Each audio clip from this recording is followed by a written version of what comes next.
Primeiro exercício de uma série de exercícios sobre canais CCP, captura, comparação e PWM. Esse exercício é o primeiro e é sobre o modo Input Capture. A ideia é construir um medidor de período. Nós temos que medir o período de um sinal com uma resolução de medida de 1 microsegundo, ou seja, um período de contagem de 1 microsegundo. Importante dizer aqui que nós estamos usando para medir o sinal medido, um sinal que eu mesmo gerei. Então eu usei um sinal de base conhecida para realmente ver se a aplicação está funcionando. Então o sinal eu vou gerar na própria placa, no próprio LED da placa. Daí eu vou gerar um sinal e com as configurações que eu vou fazer, e daí eu vou medir esse sinal, e se as configurações e a medição baterem, quer dizer que a aplicação está funcionando. Vamos à aplicação. Primeiramente eu configurei 3 timers, o timer 10. O timer 10 é para gerar uma base de tempo, é só para conseguir imprimir na tela na serial os meus valores medidos. 33.600 meu valor de RR e 5.000 meu valor 33.600 meu valor de Prescaler e 5.000 meu valor de RR, contador no modo UP. Calculando com esses dois valores, nós vamos chegar ali a 2 segundos, 0,5 Hz mais ou menos. Então a cada 2 segundos os meus valores, as minhas medições são impressas na tela no terminal serial. Timer 5 foi o timer que eu utilizei para capturar os meus valores, capturar o meu sinal, e colocar e medir, né? Então no canal 2 é o PA1, eu coloquei meu modo Input Capture. Os parâmetros eu coloquei um Prescaler de 84 e um RR de 4 bilhões. Por que isso? Porque o RR é tão grande. Primeiro, para evitar o estouro do contador. Porque cada vez que o contador estoura, ele reinicia a contagem. E como toda vez que eu capturo a borda de um sinal de subida ou descida, nesse caso vai ser de subida, mas toda vez que eu capturo a borda de um sinal, ele captura o valor do contador, né? A medição é feita pelo valor de contador. Então, se eu reinicio o meu contador, eu posso trocar e posso prejudicar a minha medição. Então, a ideia aqui é retardar o máximo possível o meu estouro do contador.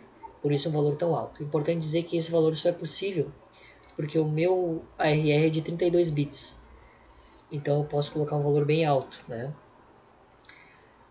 Os únicos timers de 32 bits são o timer 2 e o timer 5. O restante é tudo de 16 bits. Então eu só posso colocar esse valor em RR no modo Input Capture em timers com 32 bits, que são os timers 2 e o timer 5. Bom, como eu disse, a cada vez que ele detecta uma borda de subida ou descida, ele vai armazenar o valor do meu contador, ele vai capturar o valor do meu contador correspondente a esse evento. Nesse meu caso aqui, eu defini como borda de subida. Então, toda vez que o meu PA1 detectar uma borda de subida, ele vai tratar, ele vai capturar um valor e vai calcular com o valor que tiver que calcular. O filtro de valor 5 para evitar qualquer tipo de ruído ou interferência, para filtrar esses ruídos ou interferência. E esse tratamento com essa borda de subida, essa detecção vai ser tratada por meio de uma interrupção, que foi ativada aqui. O timer 12 foi o timer que eu gerei o sinal de base conhecida. Eu botei no modo Output Compare, aqui o PA5 que é o LED da placa. Então eu vou ver esse LED piscar. O meu Prescaler de 84 e meu ARR numa constante. O valor de constante é 50.000. Por que eu usei essa constante? Primeiro, porque se eu quiser alterar o ARR, eu consigo alterar o valor de ARR e esse valor ele é armazenado nessa constante. E automaticamente esse valor ele também é alterado no pulso, proporcionalmente. Então, se eu tivesse colocado um valor fixo aqui, eu poderia alterar o RR, mas ao mesmo tempo não alterar o pulso. Mas no momento em que eu coloco uma constante, quando eu altero o RR, eu também altero o pulso na mesma proporção. Certo? Nesse caso, eu acho que eu não vou alterar, mas é só uma questão de segurança, né? Caso eu quisesse alterar.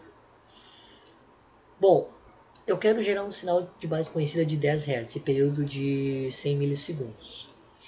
Porém, aqui eu estou configurando, se eu for fazer o cálculo aqui, eu estou botando 50.000 aqui e 84 aqui. Se eu fizer o cálculo, isso aqui vai dar 20 Hz.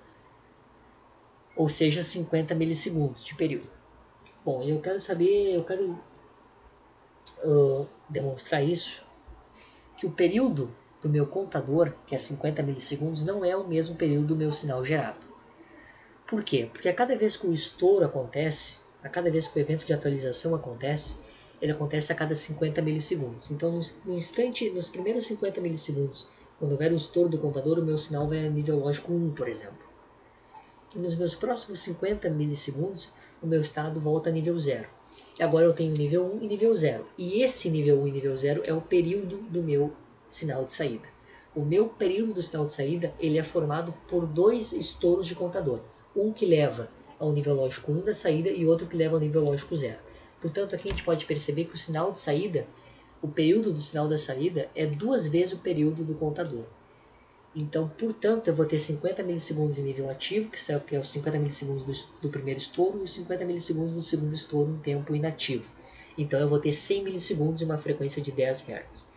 Resumindo, sempre que eu quisesse gerar um sinal de saída, um sinal lógico na saída quadrado, por exemplo, eu sempre preciso configurar uma frequência o dobro, ou um período pela metade na configuração para eu ter a frequência desejada na saída. Então, digamos que eu queira gerar uma frequência, um sinal com uma frequência de 50 Hz. Então, na verdade, eu vou precisar configurar aqui nas configurações dos parâmetros uma frequência de estouro de 100 Hz, certo? Bom, então eu configuro aqui no modo toggle, que ou seja, que a cada vez que houver uma comparação, um match entre o pulso, né, e o valor do contador, a minha saída ela troca de estado. Nesse caso, começando pelo nível lógico 1. Vamos ao código então. Primeiramente, então, incluí duas bibliotecas, a string para poder escrever e a stdio para poder usar os comandos de entrada e saída. Aqui fiz dois defines, um define de 60, que é o tamanho máximo do buffer serial que eu defini em 60, e o timeout de transmissão de 100 milissegundos. Algumas variáveis autoexplicativas, como o período do meu sinal. Aqui eu estou configurando um vetor chamado borda, de duas posições, onde eu vou armazenar a borda atual e borda anterior. Isso aqui vai ser feito para calcular o período, vai ficar mais claro no código depois. E aqui é a variável onde eu vou colocar as minhas strings, as minhas mensagens que eu vou enviar pela serial. Então aqui eu estou inicializando e ativando alguns timers que eu configurei. O timer 10 no seu modo básico, ativando ele. Aqui estou ativando a geração do sinal no modo OC com timer 2 canal 1. E aqui eu estou ativando o modo I6 com interrupção, timer 5 canal 2. Tá? Aqui eu estou escrevendo um cabeçalho no meu projeto, que vai aparecer primeiramente, uma edição de período do sinal. Estou transmitindo pela serial. E aqui eu estou limpando para que não haja nenhuma sobrescrita depois em cima dessa minha mensagem do strncopy. Só uma questão aí de segurança para não ter problema.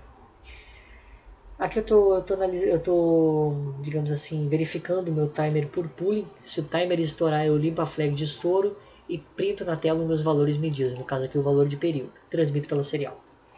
Aqui é onde tudo acontece.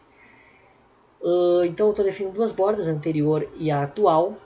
Sempre que houver uma captura de uma borda de subida, a minha borda atual ela vai receber o valor de captura e o período vai ser a diferença entre a borda atual e a borda anterior.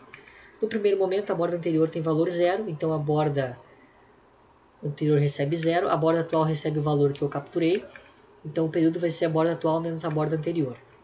No próxima captura, a minha borda anterior vai receber o meu valor que era da borda atual. A borda atual vai ser atualizada com um novo valor e daí nós fizemos a subtração e vamos conter o mesmo período. Aqui eu divido por 1000 para dar em milissegundos, já que a resolução do timer é de microsegundos, já que o período do contador é de microsegundos. Certo? Bom, vamos aos testes. Vamos verificar o funcionamento. Então aqui está meu ARM.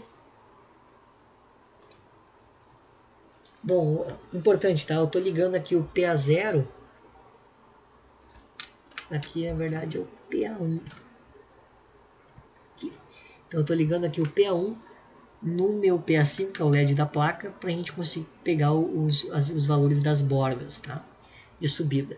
para ele conseguir medir as bordas de subida. Nós vamos também ver o LED ligando a uma frequência de 10 Hz de piscada, certo?